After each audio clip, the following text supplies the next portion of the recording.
Hello and good morning friends, welcome to the CEC-UGC live lecture. Dear friends, with our ongoing series on history of literary criticism, today we would be talking on Alexander Pope as a critic. We would be conducting two sessions on this particular topic. Today we would be discussing in detail on Alexander Pope as a critic, and for this discussion we have once again with us in our studios Professor Bhim Singh Dahiya. Professor Bhim Singh Dahiya is a renowned professor of English. He is appreciated both in India and abroad.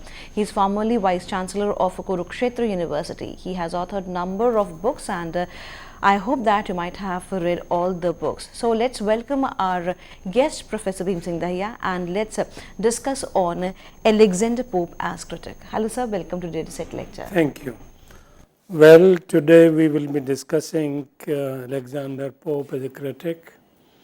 He is better known as a poet, of course, and his famous poem, The Rape of the Lock, is taught all over in different classes, particularly MA. But then as critic also he is no less important. He wrote one long essay on criticism. It is called an essay on criticism. Here what is interesting to note is that the earlier critic we did, John Dryden titles his essay as an essay of dramatic poesy. So he uses of, whereas Pope uses on. So here is a question of grammar. Why does he use of and why does Pope use on? The point is that what Dryden is trying to do in the essay is to explain what poetry is. So of will point to the explanatory part of it, whereas Pope is making comment. It's a sort of commentary on what is criticism, in practice as well as theory, both in his own age. So that's why he uses the preposition on. Dryden uses the preposition of. So that is the difference between of and on. Of is therefore explaining it, elaborating it on it, whereas on in the case of Pope is for commentary. So we are going to deal with this commentary. Well, Alexander Pope comes in the early 18th century. In every age we have one important critic. Of course, there are several others also, they always are. But then someone excels in the trade, and we deal with him because he becomes the representative of the age. Like we started with Philip Sidney. Philip Sidney represented the Renaissance, Elizabethan age. Then we came to the 17th century represented by John Dryden. And now 18th century, early 18th century. I am speaking of early because in the later one there comes another important critic. In fact, even more important than Pope. He is Dr. Samuel Johnson, which we will be doing next after we are done with Alexander Pope. So in this essay on criticism, Pope is doing two things. One is to invoke the authorities, the ancients like Aristotle and then the Roman Horace. These were the two greatest authorities on literature in the ancient times. Aristotle, was in the 4th century, 4th and 3rd, and Horace was in the 1st century AD. So, these two important critics Pope invokes as authorities. Of course, he is expressing his views on criticism, what a critic ought to be, and in comparison, of course, he always brings in the writer, because writer and critic, he says, are closely allied, and therefore you cannot discuss one without bringing in the other. So, when he discusses the critic, he always brings in the writer also, because after all, what would a critic write about? He would write about somebody's writings. Therefore, he is talking about writers. You can't overlook the writer, the subject. Writer becomes the subject and the critic becomes the commentator. So, then that's how it goes. So, one thing is invoking these authorities, because that was the neoclassical creed. In the neoclassical creed, individual opinion is not important. What is important is the established opinion. It may be politics, it may be the moral values of a society, it may be the literary forms or literary styles. In every walk of life, in every sort of writing, there has to be a set norm, accepted norm, and whoever deviates from that norm comes in for criticism. That's why we find in this essay on criticism, Pope is doing two things. One, invoking the authorities and highlighting their statements, what they have said on a particular item in literature. The other is he is hitting hard the smaller fries, his own contemporaries, who also pose to be critics, although they are not much of critics.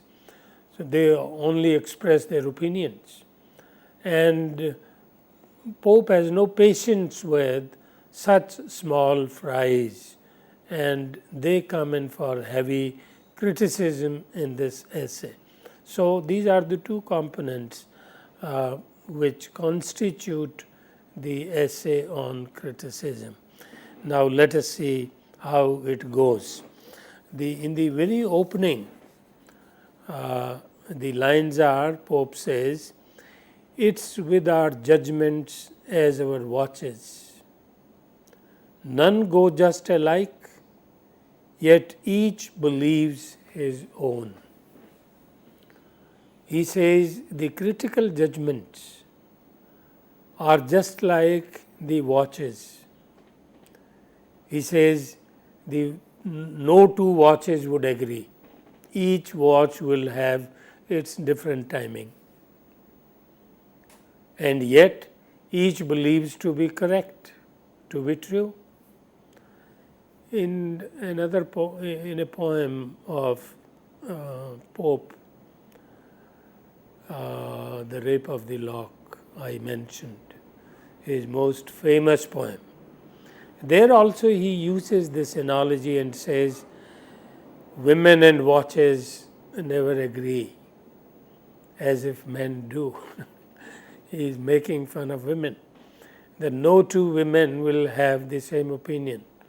They must have differences with each other, just as watches have. So he is condemning the watches also. Watches are supposed to be perfect. They will give exact timing. But he says, no, you pick up any number of watches and each one will have a different timing. And each one will claim authority, that mine is the correct one, and so on. So that is what he says in the very beginning. It is with our judgments as our watches.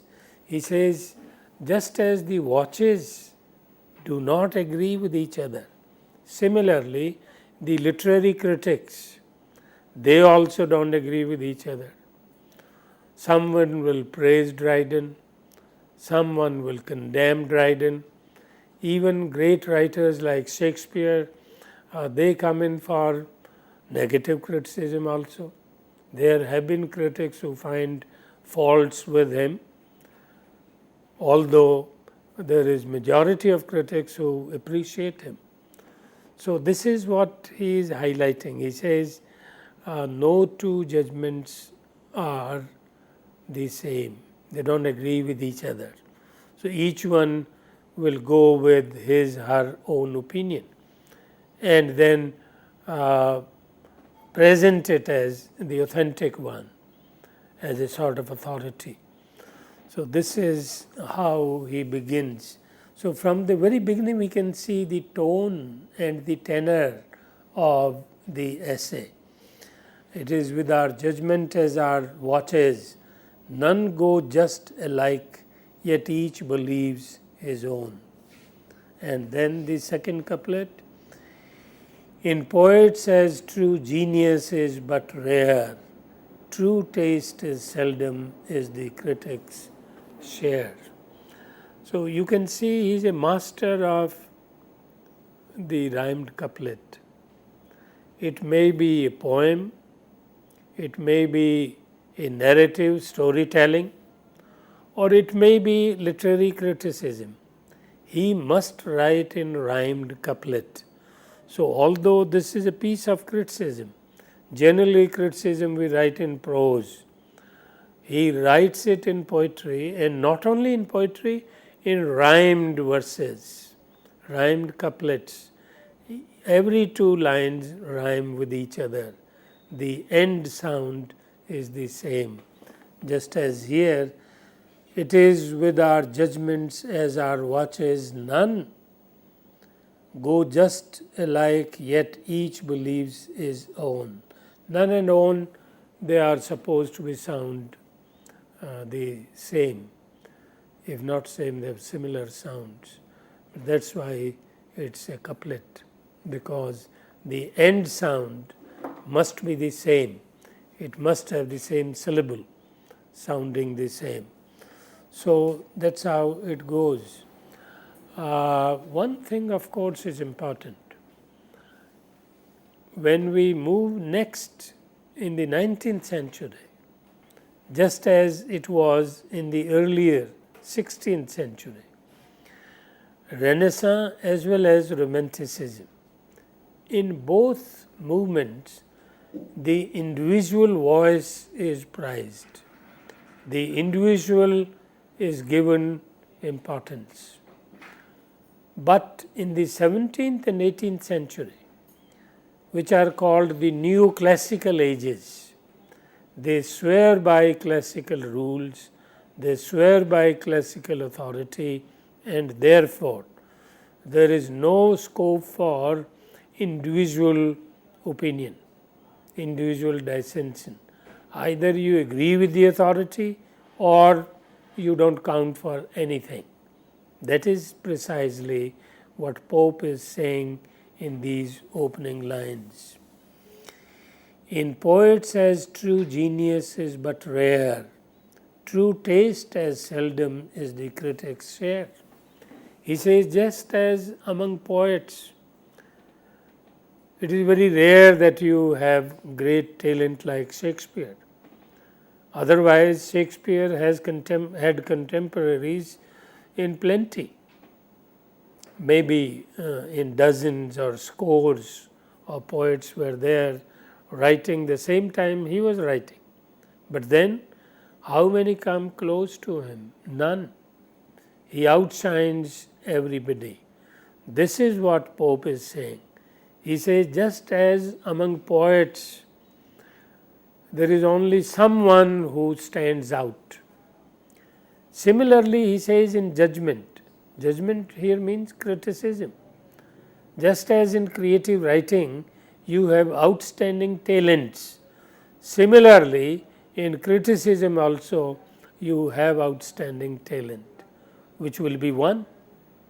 The rest will be mediocre, riff-raff, run-of-the-mill type.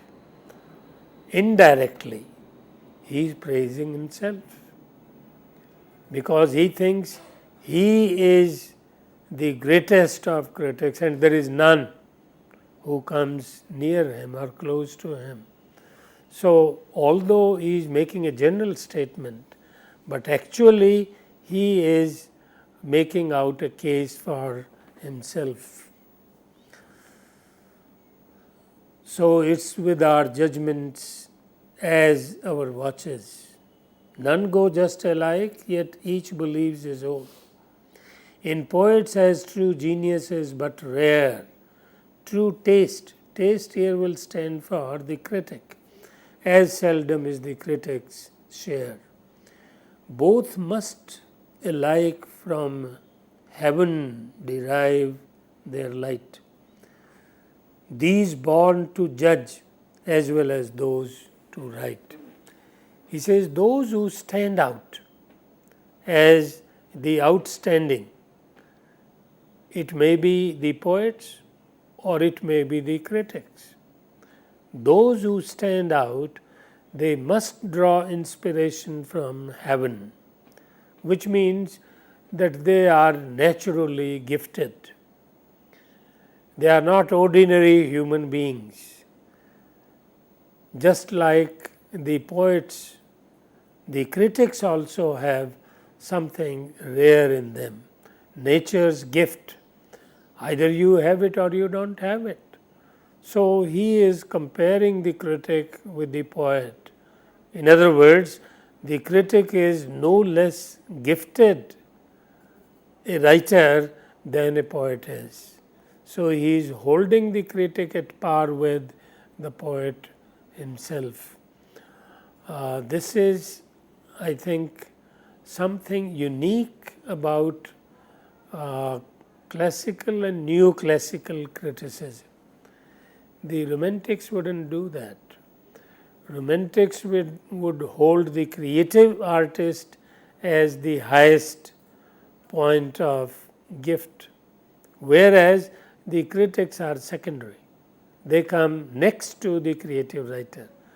But here Pope says no, they are as good as the poets themselves, because they also derive inspiration from heaven. They are also naturally gifted and therefore rare specimen. Then further, both must alike from heaven derive their light. These born to judge as well as those to write, because creative writers are to write and the critics are to judge, but both draw their inspiration from heaven. Mark the use of these and those. Just as in the beginning, in the titles, we mark the difference between of and on.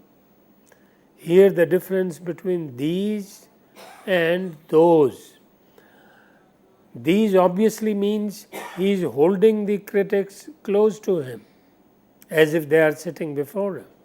Whereas writers, being the mute subject, they are at a distance. So, one is the subject, the other is the object. That is why the difference between the two. And then he comes to dictating what a critic ought to do. First, he has defined the position of a critic. That is, position is no less than that of a writer.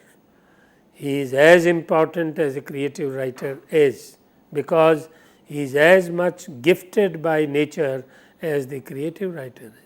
So, this established in the very opening. Then he comes to define what a critic ought to be doing. The task of a critic is to do this and not to do that. So, both do's and don'ts now will be listed in the rest of the essay. Let us see. First, follow nature and your judgment frame by her just standard, which is still the same. Nature is an important term here, because later in the 19th century, when you come to Romanticism, again they swear by nature, but the two mean two very different things by the same word. Here nature means human nature. There nature means, you see, pre-civilized nature, including human nature, but including other species also. In the neoclassical thought and its parameters, the non-human species are not counted. They do not come in for consideration because they are beneath their consideration. They make a clear distinction between the civilized world of humans and the uncivilized world of animals. The Romantics obliterate that difference and that distinction, because their belief is that essentially all species have similar nature, if not the same. Anyway, that we will discuss later. But here the point is, he is instructing the critic what to do. He says, first follow nature and your judgment frame. He says the critical judgment must be based on your concept of nature. Nature means human nature. And he says human nature is essentially the same. You may be a lord, you may be an aristocrat, or you may be a pauper or a beggar, or a small man, or an ordinary common person. Your nature inside, your feelings, your emotions, how you respond to life, they are just about the same. And that is the bonding factor of mankind, of humanity. So that is where he begins. First follow nature. He says first understand that. What nature, what human nature is. Otherwise, what kind of critic would you be if you do not know even the basic? And your judgment frame. It is only after that understanding that you should frame your critical judgment by her just standard, which is still the same. Just standard of nature. Whether somebody is a hero or a villain, somebody is a noble person or a vicious person, this will be decided by the kind of nature he displays. Human nature is the same, but human nature has its ups and downs. At times you can be very mean, at times you can be very noble. So he says, keeping in view this range of feelings and emotions of human nature, you have to frame your judgment. First follow nature and your judgment frame by her just standard, which is still the same. Unerring nature, still divinely bright, one clear, unchanged and universal light. Now, underlining, emphasizing, again, emphatically, that human nature is the same. Later we will see Dr. Johnson, he is also neoclassical, emphasizing the same thing. Universality of human nature. He says human nature never changes. It was, it is, and it will remain the same in future also.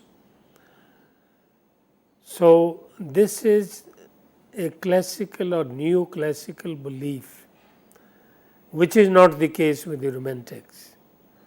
The Romantics would believe that every individual is a unique personality. that every individual is different from every other individual.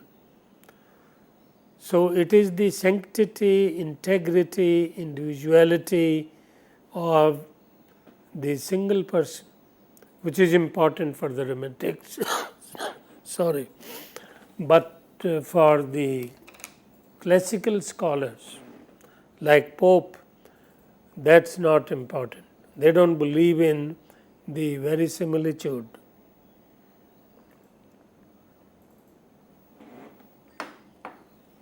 In this kind of variety of human nature, they believe that essentially human nature is the same. It has been the same, it will remain the same. So, past, present and future would not make any difference. Unerring nature, still divinely bright, one clear, unchanged and universal light. Look at the analogy that he uses. The analogy is that of the sun, one clear light which remains the same and throws light on everything and treats everything alike. So, he is comparing the essence of nature to the metaphor of the sun, that nature is just like the sun. Sun represents the entire nature and it is one bright illuminating object which always remains the same, it does not change. Unerring nature, still divinely bright, one clear, unchanged and universal light. Life, force and beauty must to all impart at once the source and end and test of art. Yeah, so that is his belief, and we will take a break here. We will continue this story further after the break.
All right, to resume this story, Pope, remains a poet even when he is writing criticism.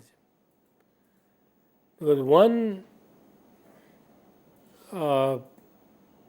overwhelming aspect of poetry is the image. You see, in prose, we make a simple, straight statement. But a poet will speak through images, metaphors, similes, symbols. So, that is how indirectly he uses these comparisons. And as Wordsworth says, the function of comparison is to clarify the statement. It clarifies. He adds another. He says, the other function of comparison is to give you pleasure. So it is pleasurable as well as clarifying. Both functions are served by comparison. And that's why Pope, being a poet first and critic later, he must use comparisons to clarify his point everywhere. Here also, he is clarifying the standard of classical thought and classical criticism. He says that is just like the sun, one clear bright light which always remains the same. It doesn't change. With the Romantics, as I said, it will change from writer to writer, from poet to poet. But in the case of classical or neoclassical writing, criticism or poetry, it does not change. There is no scope. If you deviate, then you are condemned. Then you are in for heavy criticism. For wit and judgment often are at strife. We are going further into the essay. For wit and judgment often are at strife, though meant each other's aid, like man and wife. Look at the comparison.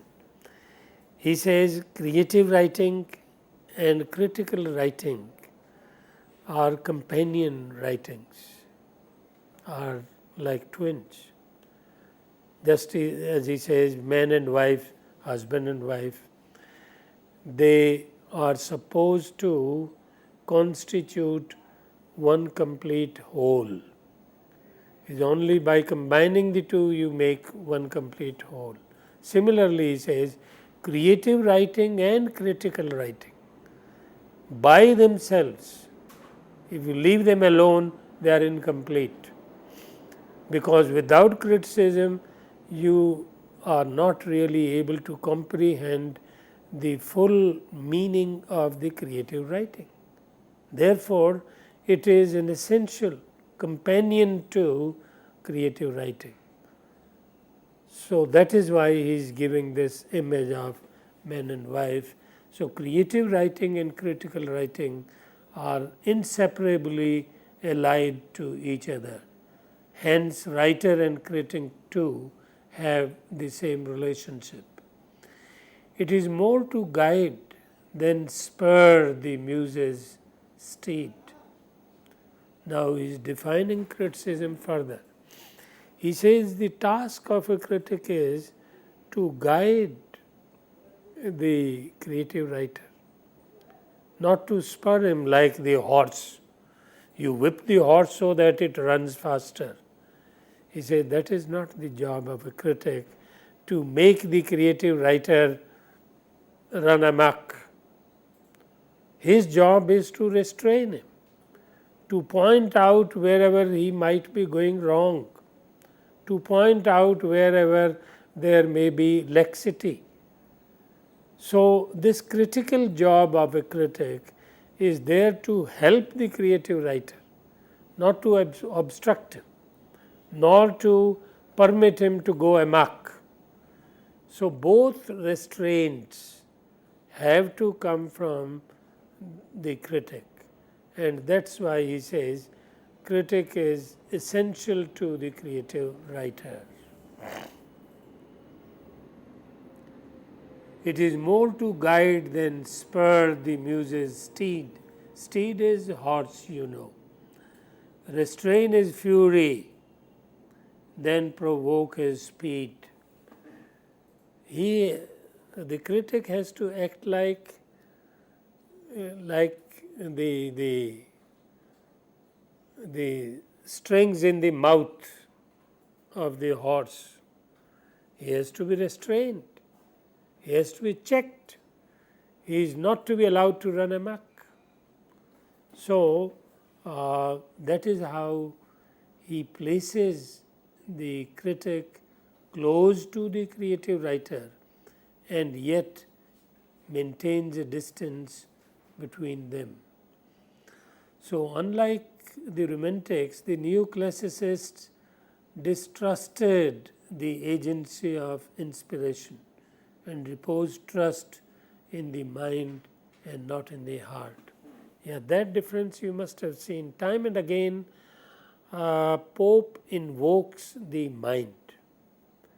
He invokes the restraint, invokes the control, whereas in the Romantic aesthetics, the writer, creative writer, is to be left free to go his own way and not to be checked, not to be restrained or constrained. It has to flow like the river. That's why the images in Romantic literature are from nature, like the river, like the cloud, like the rain. But in the classical thought, in the neoclassical criticism like that of Pope or even of Dryden, that is not permissible. You cannot go amok. You cannot be left unrestrained. You must follow the rules. And the rules laid down by the authorities like Aristotle and Horace. We talked about Aristotle, what is tragedy, what is comedy, what is epic. There are set rules. So, if a creative writer wants to write any of these forms, he must subscribe to the rules of the game, because each game has its own rules. You cannot have your own way. You can't run amok. In Romantic literature, you can do that. You can go your own way. That's why Blake is different, Byron is different, Shelley is different, Keats is different. Each one goes his own way. Here it's not possible. Each one must follow the classical rules. So, as the various analogies used by Pope suggest, whereas heart and its emotions are like the horse that must be tamed by exercising the control of the mind over it. So, that is the relationship between heart and mind. Heart is the seat of emotions, feelings, but then emotions and feelings by themselves have no restraint. If you are weeping, you can go on weeping. If you are laughing, you can go on laughing. So, there has to be some restraint, some sense somewhere. You have to do it to a purpose, so that your laughing and your weeping indicates the purpose of doing so. So, that is why Pope is insisting upon the mind's restraint upon the heart. That heart can't be allowed to run amok, to go its own way. It must be controlled. And that's why we find in the classical norms, there is a close connection between what they are asking for in literature and literary criticism and what is there in social behavior or political behavior.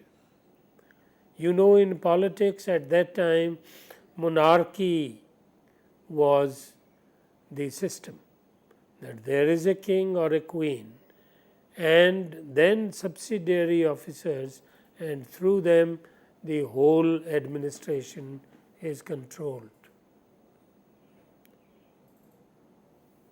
Similarly, here you have the authority just like the king. Authority comes from the ancient greats like Aristotle or Horace, and the job of the subsequent writers in subsequent ages, it may be 18th century, 17th century, 14th century, whatever, they must follow the rules laid down by the authorities. So, that is the difference between the classical thought and the romantic thought. Romantic thought encourages individualism. Classical thought encourages submission to tradition. You remember later T.S. Eliot in the 20th century wrote an essay called Tradition and the Individual Talent. He tries to combine these two traditions, tradition which was classical and individual talent which was romantic. So, in the 20th century he makes an attempt to combine the two, to narrow down the difference between them and to bring them together, so that you can benefit from the wisdom of the tradition, but at the same time you allow the individual talent to have its own way. So, both advantages he tries to have in his aesthetics, but here we are dealing with the neoclassical aesthetic where there is no such scope. There is no scope for individual talent. There is only one scope, and that is to follow nature, to follow rules, to follow authority, and then write. If you are subscribing to the authority, to the rules, your writing is acceptable, otherwise it is not acceptable. So, it goes on and on. But then Pope is the master of rhyme, that you must have noted. Whatever the lines, whatever the argument, it must be said in rhyme and rhythm. Alliterative verse, he does not make a prose statement, although he is writing criticism. Criticism is generally associated with prose writing. He is not writing in prose. You may read The Rape of the Lock, which is a poem, and you may read an essay of criticism, which is criticism, but both are similar. Both are written in rhymed couplet, and both use similar or same images, analogies, metaphors, symbols, so on and so forth. And then going further into the essay, it is a long essay, of course, but let us see. Learn hence for ancient rules a just esteem. To copy nature is to copy them. See that? He is insisting upon following the ancient authority. And he says following them means following nature itself, because nature and the authority are the same. Elsewhere he will say nature and Homer are the same. So, Homer was one of the great ancient writers who wrote the Greek epics of the Iliad and the Odyssey, just like our Ramayana and Mahabharata. So, in Odyssey you have, like Mahabharata, the battles, and in the Iliad you have a similar kind of situation, marriage affair and suitors, so on and so forth. But then the insistence is upon following the rules and following the authority. No scope for any individual whim, individual fancy, individual imagination. Later writers of the 19th century, poets like Wordsworth or Blake or Byron or Keats or Shelley, they relied upon imagination. But here imagination is considered a misleading guide. Pope says no, don't be led astray by your fancy, by your imagination. You must maintain your sense and common sense and follow the ancient authority, ancient rules, and try to write like them. Of course, you cannot be like them, but at least you can copy them. So, learn hence for ancient rules a just esteem. So, have respect for rules, respect for the ancient authority. To copy nature is to copy them. Elsewhere, he will say to copy nature is to copy Homer is to copy nature. It is one and the same thing. The authority, nature, because they were the masters and you cannot excel them. What you can do at best is to follow them. Therefore, follow the master and don't try to be equal to them. This is the advice, and that's how neoclassical aesthetics goes. And further, he says, it's not a lip or eye we beauty call, but the joint force and full result of all. Must rhyme. The idea is that beauty does not lie in individual feature. Beauty lies in the complete form. Your nose, your eyes, your forehead, your lips, your ears, all put together. If they are in symmetry, if they are in agreement with each other, then it's a handsome, beautiful face. If they are not, then it is uneven. Then they don't match with each other, and therefore you may call them ugly or whatever. So, the same thing he says is true of a poem. A poem or a play or a story, whatever, it must have form, and he is indirectly invoking Aristotle. You remember Aristotle had insisted upon each writing, literary writing, having a form, like tragedy, comedy, lyric. All these forms of literature have their own, format, and you must observe that. If you deviate from that, then you are violating the rules of the game, and therefore you are indulging in irresponsible or bad writing. This is what Pope is advising. So that's why he says it is not a lip nor eye which we beauty call, not individual feature, but the joint force and full result of all, the complete picture. A work of art is thus a complete whole, not to be viewed in parts. So that's why form is very important in classical criticism and classical writing. That's why they wrote following the form. Either you are writing an epic or a tragedy or a comedy or a lyric or a short story, it must subscribe to a form. In romantic writing, there is no such constraint. You just have to give expression to your thoughts and feelings. Whatever comes to your head, whatever comes to your heart, you just give expression to that. It becomes a lawless kind of writing, although it is not lawless.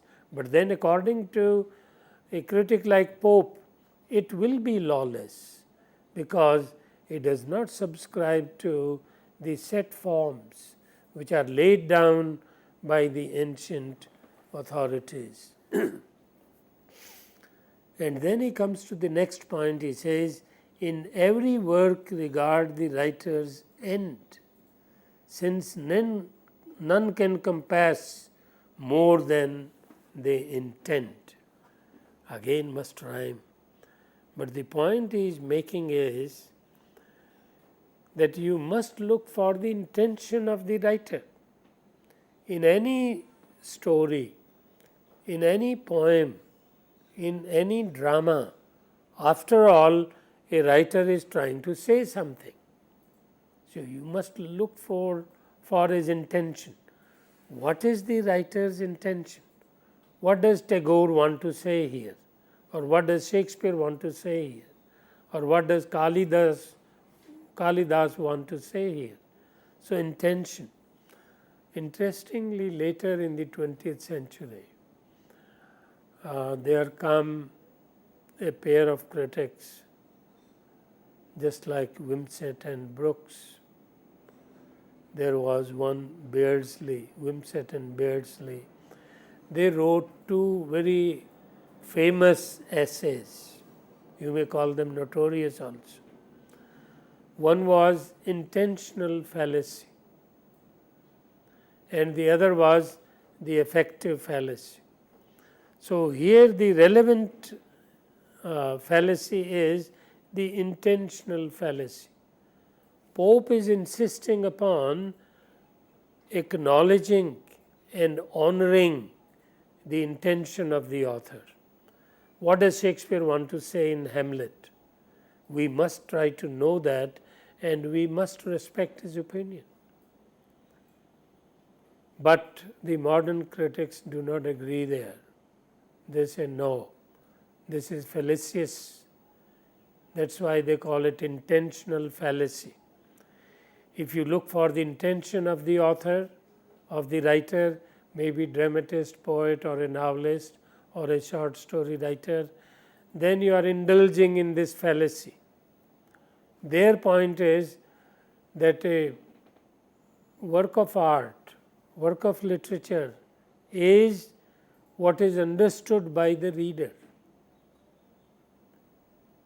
because the words on the page do not have an existence of their own. They mean only what you mean by them.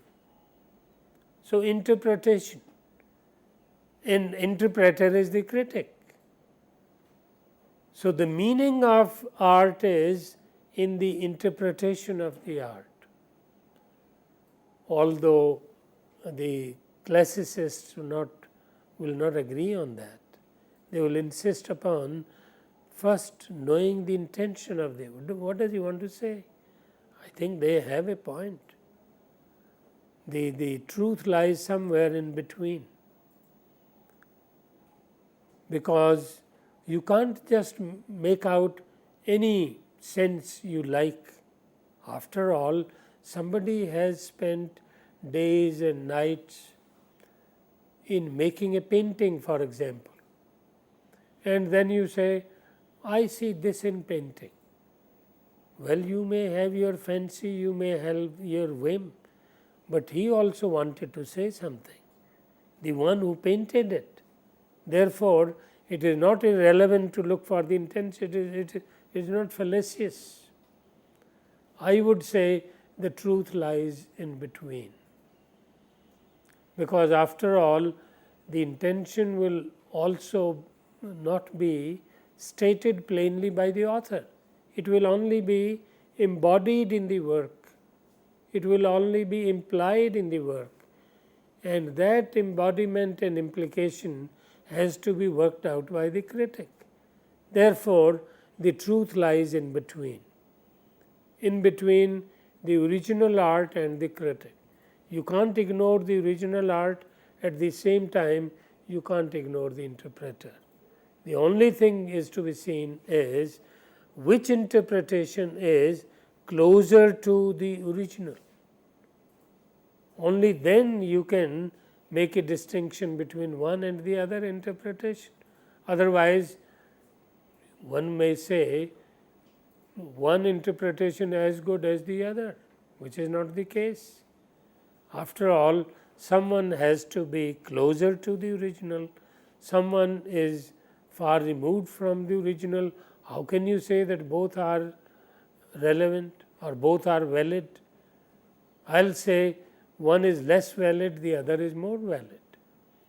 And whichever is more valid is closer to the original object, the work of art, and therefore that has to be respected. So that's how the essay goes on and on and on. We will take more time to complete this, but for the time being, for today, I think it's enough for the day. Thank you. Okay. To reiterate, in every work regard the writer's end. End means intention. End means the intention of the author, since none can compass more than the intent. After all, what will the work contain? It will contain the intention of the author. It can't have anything and everything. After all, the one who is writing has something in mind. He wants to say something. That's why these days there is emphasis on communicative skills. Because any writing, it may be literary or non-literary, after all, it is a sort of communication. You want to say something and say to the reader, say to the audience, and therefore you have an intention. And anyone who is trying to understand you must try to know your intention, which will be known from the work which embodies your intention. True wit is nature to advantage dressed, what oft was thought but never so well expressed. Yes, this again is a neoclassical belief that truth is one and you cannot tamper with the truth. Then where lies the difference between one writer and another writer? Hundreds of writers are expressing the same truth, human nature or nature in general. Then where lies the difference? He says the difference lies in true wit is nature to advantage dressed, what oft was thought but never so well expressed. So lies in expression. In one word, I'll quote Ghalib here. कहते हैं कि गालिब का है अंदाज़े बयां और. So the Pope is saying the same thing, that the difference lies in the expression. There are gifted writers who can give it best expression. There are not so good writers, they cannot do that. So we end it here. With this note, thank you, sir. Thank you so very much for giving us a very, very precious session. And dear friends, we would be meeting again tomorrow and would be talking more on Alexander Pope. Till then, goodbye, take care, and yes, the lecture is going to be uploaded on YouTube soon. Watch the lecture, and afterwards, if you feel so that you have any query, do write to us at info.cc@nic.in. We would be meeting again. Till then, take care, goodbye. Thank you, sir. Thank you so very much.